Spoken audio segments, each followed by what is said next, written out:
खिले हुए थे। मम्मा मेरा लंच पैक ना करे, मुझे पैसे दे दे, मैं आज कालू अंकल की दुकान से समोसे खाऊंगा। मम्मा बहुत दिन हो गए मैंने भी कालू अंकल की दुकान के समोसे नहीं खाए, मुझे भी पैसे दे दे। अच्छा बच्चों, अगर आपकी यही इच्छा है तो मैं आपको लंच नहीं देती, ये लो पैसे। और दोनों बहन भाई ध्यान रखना, ज्यादा मिर्ची मत डलवाना। नहीं मम्मा, कालू अंकल बच्चों को ज्यादा मिर्ची वाले समोसे नहीं देते। कुकू और गुड़िया स्कूल चले जाते हैं। स्कूल से छुट्टी के समय कालू कौवे की दुकान पर बहुत ज्यादा रश होता था। स्कूल के सभी बच्चे कालू कौवे की दुकान पर समोसे खाने आया करते थे। कालू के समोसों के चर्चे तो दूर दूर तक के जंगलों में हुआ करते थे। वाह कालू, बहुत स्वादिष्ट समोसे बनाते हो आप दोनों। सच कह रहा हूँ, मेरा तो जी चाहता है बस खाता ही जाऊं। बस खाते ही जाओगे या पैसे भी दोगे? बड़ी चोंच वाले, अभी तुम्हारे कल वाले समोसों के पैसे भी बाकी हैं। दे देता हूँ, आज मैं पुराना नया सब हिसाब चुकता कर दूंगा। गोरी बहन। तोता कौवों को पैसे दे देता है। जग्गू कौवा अपने बदमाश दोस्त पक्षियों को लेकर आता है। पापा हमें 2 प्लेट समोसे दे दे, आज हम 2 प्लेट से ही गुजारा कर लेंगे। जग्गू, तुम मेरी नजरों से दूर हो जाओ। रोज रोज आ जाते हो अपने इस आवारा उल्लू पक्षी को लेकर और मेरे धंधे के समय मुझे तंग करते हो। जग्गू बेटा, आपको कितनी बार समझाया है कि इस समय मत आया करो, इस वक्त भीड़ ज्यादा होती है और आप आकर शरारतें करते हो और इन निकम्मे पक्षियों को मुफ्त के समोसे खिलाते हो। मम्मा मुझे नहीं पता, मुझे समोसे दें। ये सब स्कूल के बच्चे मेरे साथ ही हैं, ये सब पैसों के समोसे ही खाते हैं, तो क्या हुआ अगर मैं और मेरा दोस्त मुफ्त के समोसे खा जाएंगे तो? तू जाता है या लगाऊं एक कान के नीचे? अगर ये बच्चे पक्षी समोसे खाने आते हैं तो इसमें तेरा क्या हिस्सा है? चल भाग जा यहाँ से। जग्गू कौवा नाराज होकर वहाँ से चला जाता है। यार जग्गू, तेरी तो कोई इज्जत ही नहीं है, 1 प्लेट समोसा तक नहीं दिया तेरे मम्मा पापा ने तुझे। नहीं ऐसी बात नहीं है, मैं रोज मुफ्त में समोसे खाता हूँ ना, इसलिए पापा को गुस्सा आ गया। बस रहने दो, तू उनका बेटा है, तू मुफ्त में नहीं खाएगा तो और कौन खाएगा? उल्लू जग्गू कौवे को खरी खोटी सुनाकर वहाँ से चला जाता है।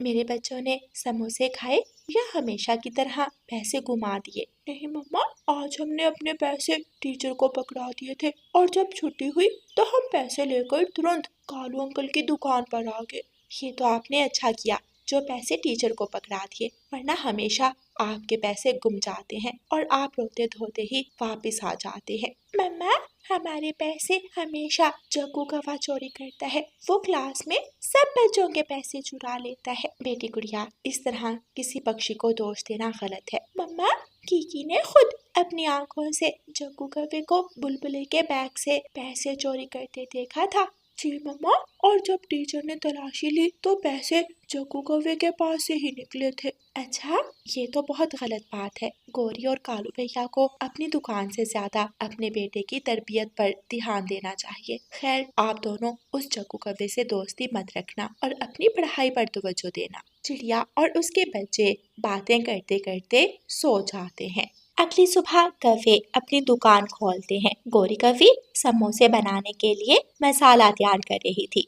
चिड़िया अपने बच्चों को स्कूल भेजकर भोजन लेने निकली थी कि उसे रास्ते में मिठू तोता मिलता है। कैसे हो तोते भैया? आजकल तो आप नजर ही नहीं आते, कहाँ मसरूफ रहते हो आप आजकल? मैं तो यही होता हूँ रानू चिड़िया, सुबह सुबह ही भोजन ले आता हूँ और बाकी दिन घर में टीवी देखकर गुजार लेता हूँ। आपने टीवी कब खरीदा तोते भैया? अभी कुछ दिन पहले ही खरीदा है। इसीलिए आप नजर नहीं आते हो। आज कैसे आप इस समय बाहर घूम रहे हो? ऐसा नहीं है रानो बहन कि मैं घर से निकलता ही नहीं हूँ, मैं कौवों की दुकान से समोसे खाने जाता हूँ हर रोज। आज तुम आ गई हो, आ जाओ दोनों साथ मिलकर चलते हैं। ये तो आपने सच कहा तोते भैया, कौवों के समोसों की दाद देनी तो बनती है। चिड़िया और तोता वहाँ से उड़ते हैं और कौवों की दुकान पर आ जाते हैं। हमें 1-1 प्लेट समोसों की दे दे। दोनों चिड़िया और तोता 1-1 प्लेट समोसों की खा लेते हैं। रानो चिड़िया गोरी कौवी को पैसे देने काउंटर पर आती है। जल्दी जल्दी से पैसे दो और जाओ, भीड़ बहुत ज्यादा है। गोरी बहन, थोड़ा ध्यान अपने बेटे जग्गू पर भी दे दिया करें, वो आजकल अच्छी संगत में नहीं बैठता। ठीक है रानू चिड़िया, अभी जाओ, धंधे का समय है, अभी हमें काम करने दो। चिड़िया चुपचाप वहाँ से चली जाती है। इसी तरह कुछ दिन गुजर जाते हैं। गोरी कवि और कालू कवि की दुकान तो आए रोज बढ़ती ही जा रही थी, लेकिन वो दोनों पैसा कमाने में इतने मसरूफ हो गए थे कि अपने बेटे जग्गू पर ध्यान ही नहीं देते थे। जग्गू कवि ने अब दुकान पर आकर समोसे खाना भी छोड़ दिए थे, लेकिन कौवों को तो किसी बात की परवाह ही नहीं थी। उन्हें तो बस ज्यादा से ज्यादा पैसे कमाने का लालच आ गया था। गुड़िया बहन, वो देखे, वो जग्गू कौवा है ना? हाँ, लग तो वही रहा है, लेकिन ये इस समय यहाँ क्या कर रहा है? जग्गू तो आजकल स्कूल भी नहीं आता, पता नहीं इसे क्या हुआ है। गुड़िया बहन, वो देखे, उसके साथ उल्लू भी बैठा हुआ है। उस उल्लू ने खुद तो पढ़ना नहीं है, साथ ही साथ जग्गू को भी बिगाड़ रहा है। गुड़िया बहन, वो दोनों कुछ खा रहे हैं। बीड़ी। अरे, जग्गू के पंख में तो बीड़ी पकड़ी हुई है। हाँ, वो तो बीड़ी ही लग रही है। गुड़िया बहन, चलो हम किसी और जगह जाकर खेलते हैं। गुड़िया और गुगू तुरंत वहाँ से भाग जाते हैं। रहने दो बेटा, जग्गू को जिस हाल में भी है, जब उसके माता पिता को ही चिंता नहीं तो हमें क्या। मैंने तो गोरी बहन को समझाने की कोशिश की थी, लेकिन उन्होंने तो उल्टा मुझे ही बातें सुना दी। मम्मा, जग्गू कौवा बहुत बुरा कौवा बना हुआ है। मैं आज के बाद उसके पास कभी नहीं जाऊंगा और क्लास में भी कभी उसके साथ नहीं बैठूंगा। अगली सुबह पुलिस कौवों के घर पर दस्तक देती है। पुलिस, आप यहाँ क्यों आए हैं? हमें आपके घर की तलाशी लेनी है। हमारे घर की तलाशी? वो किस खुशी में? हम शरीफ कौवे हैं। आपको यकीनन किसी ने गलत खबर दी है। हमें कभी गलत खबर नहीं दी जाती। साइड पर हो जाएं और हमें हमारा काम करने दे। पुलिस कौवों के घर के अंदर जाती है और तलाशी लेने पर उन्हें एक बैग मिलता है जिसमें ड्रग्स रखी हुई थी। ये मेरा नहीं है, तुम्हारा नहीं है, तो ये तुम्हारे घर में क्या कर रहा है? किसी शरीफ पक्षी के घर से ड्रग से भरा बैग नहीं मिलता। अरेस्ट कर लो इसे। नहीं, प्लीज मुझे छोड़ दे। ये मुझे मेरे दोस्त उल्लू ने दिया था कि अपने पास रख लो, मेरा जरूरी सामान है और वो सुबह मुझसे ले लेगा। ये बैग मेरा नहीं है, मुझे छोड़ दे। लेकिन पुलिस जग्गू कौवे की एक नहीं सुनती और उसे अरेस्ट करके ले जाती है। कालू कौवा और गोरी कौवी तो दहाई देते ही रह जाते हैं, लेकिन कोई भी उनकी मदद नहीं करता। रानो चिड़िया, तुम ही समझाओ पुलिस को। मेरा बेटा ऐसा नहीं कर सकता।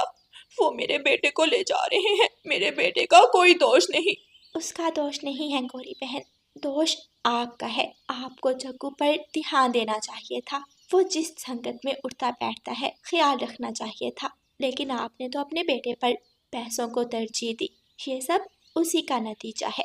ऐसे कौवे शर्मिंदा होकर रोने लगते हैं, लेकिन पुलिस तो उनकी एक भी सुने बिना ही जग्गू को लेकर चली गई थी। प्यारे दोस्तों, इस कहानी को लाइक, अपने दोस्तों के साथ शेयर और चैनल को सब्सक्राइब करना बिल्कुल मत भूलना। आपका धन्यवाद। रानो चिड़िया की ऐसी कहानियाँ सुनने के लिए YouTube सर्च बार में रानो चिड़िया की कहानी लिखें या फिर ये बटन दबाकर बोलकर कहें रानो चिड़िया की कहानी। तूफानी बारिश ने जंगल में शोर मचाया हुआ था। माँ चिड़िया आज तूफानी बारिश में फंस गई थी। आज तो बारिश बहुत ज्यादा ही तेज है। यूँ लग रहा है जैसे ये पेड़ ही उखाड़ कर फेंक देगी। मेरा अंडा अकेला है, ना जाने इस तेज हवा में वो कैसा होगा। रानो चिड़िया एक बड़े पेड़ के नीचे परेशान खड़ी थी कि वहाँ एक बड़ी चील आ जाती है। मिल ही गई, आखिर मिल ही गई। कब से मैं जंगल में मारे मारे फिर रही हूँ और तुम यहाँ बैठी हो।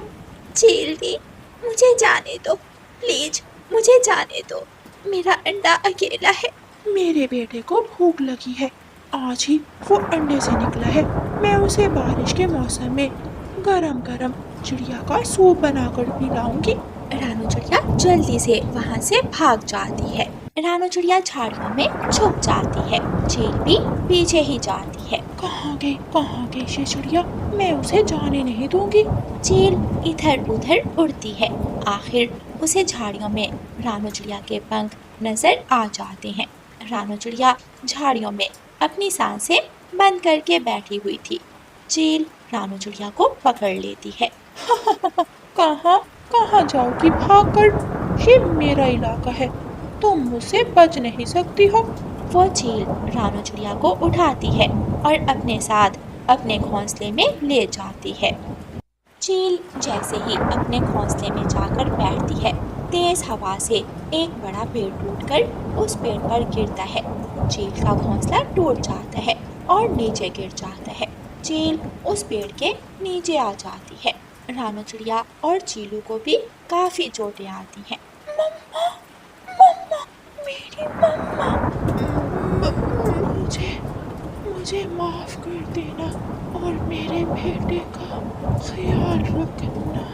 इतना कहकर वो चील मर जाती है। चीलू बहुत रोता है। जब ऊपर वाला इख्तियार देता है तो पक्षी जुल्म की इंतहा कर देते हैं और भूल जाते हैं उसे।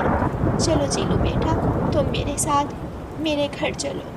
रानू चिड़िया चीलू को साथ लेकर अपने घर चली जाती है। बारिश अब रुक चुकी थी। चीलू बेटा, ये लो, तुम ये दाना खा लो। नहीं, मुझे दाना नहीं खाना। अच्छा तो ये लो, तुम ये फल खा लो, ये बहुत मीठा और स्वादिष्ट होता है, खाकर देखो, तुम्हें अच्छा लगेगा। चीलू भूखा था, इसलिए चीलू वो फल खा लेता है। आहिस्ता आहिस्ता जंगल में ये खबर फैल जाती है कि रानू चिड़िया एक चील के बेटे को पाल रही है। सब पक्षी रानू चिड़िया के घर के बाहर आकर उसके घर पर पत्थर मारने लगते हैं। निकलो बाहर, रानू चिड़िया बाहर निकलो। निकल जाओ यहाँ से, छोड़ दो हमारा जंगल। तुम हमारी दोस्त नहीं हो, हमारी दुश्मन हो। बाहर निकलो, जल्दी करो, बाहर निकलो। बाहर निकलो। बाहर निकलो रानू चिड़िया, निकल जाओ हमारे जंगल से। इस रानू चिड़िया ने हमारी जिंदगियां खतरे में डाल दी हैं। इसको हम अब यहाँ नहीं रहने देंगे। रानू चिड़िया डरती हुई अपने घर से बाहर आती है। रुक जाओ, आप सब रुक जाओ, मेरी बात भी तो सुनो।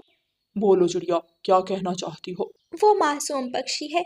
बुलबुल बहन, आप तो एक डॉक्टर हैं, आप तो जानती हैं, एक छोटा पक्षी कोरे कागज की तरह होता है। हम जो चाहें उस पर लिख लें, जैसा चाहें उसको बना लें।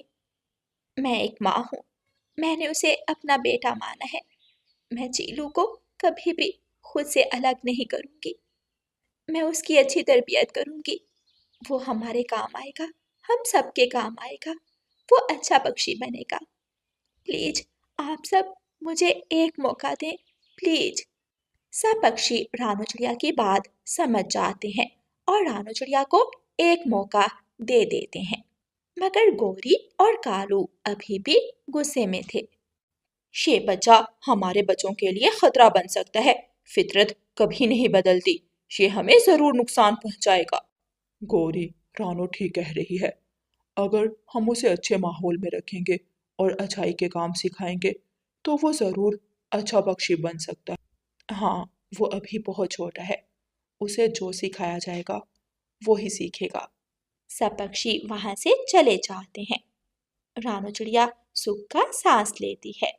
जंगल में बारिशें फिर से शुरू हो जाती हैं। कालू जी, अगर उस छोटी चिड़िया ने उस चीलू को पाल लिया तो वो ताकतवर बन जाएगी। उसके पास एक मजबूत सहारा होगा और मैं ये बर्दाश्त नहीं कर सकती। रानू चिड़िया कुछ देर पहले ही बाहर गई है, चीलू घर में अकेला होगा। मैं तो कहता हूँ उस चीलू को मार दे। अपना प्लान बनाकर वो दोनों कौवे अपने बेटे जोगू को घोंसले में छोड़कर रानू चिड़िया के घर की तरफ जाते हैं। वो अभी थोड़ी दूर ही गए थे कि बारिश और हवाएं और भी ज्यादा तेज हो जाती हैं और कौवों का घोंसला हवा में उड़ जाता है। कबूतर जल्दी से उड़ता हुआ गोरी और कालू के पीछे जाता है और उन्हें आवाज देता है। गोरी, कालू, आपका घोंसला तेज हवा में उड़ गया। आपका बेटा घोंसले में ही था, जाओ अपने बेटे को बचा लो। गोरी और कालू जल्दी से वापस आते हैं। मेरा बच्चा, कोई मदद करे, कोई हमारी मदद करे, हमारे बेटे को बचाए।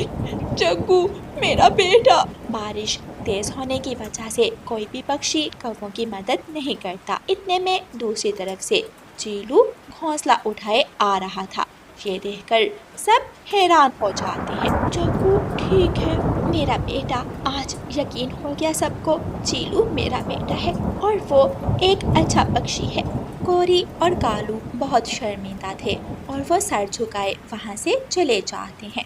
कालू जी, हमने चीलू को मारना चाहा और हमारे बेटे की जान मुश्किल में पड़ गई और उस चीलू ने हमारे बेटे की जान बचाई। हम कितने बुरे हैं। हाँ गौरी, हम आइंदा ऐसा कुछ नहीं करेंगे। अगर कुछ गलत किया तो वो खुद को भी भुगतना पड़ेगा। रानू चिड़िया के अपने अंडे से भी एक नन्हा सा पक्षी निकल आया था। चीलू उसे प्यार कर रहा था। रानू चिड़िया आज बहुत खुश थी क्योंकि अब उसके पास दो दो बेटे थे। प्यारे दोस्तों, इस कहानी को लाइक, अपने दोस्तों के साथ शेयर और चैनल को सब्सक्राइब करना बिल्कुल मत भूलना। आपका धन्यवाद।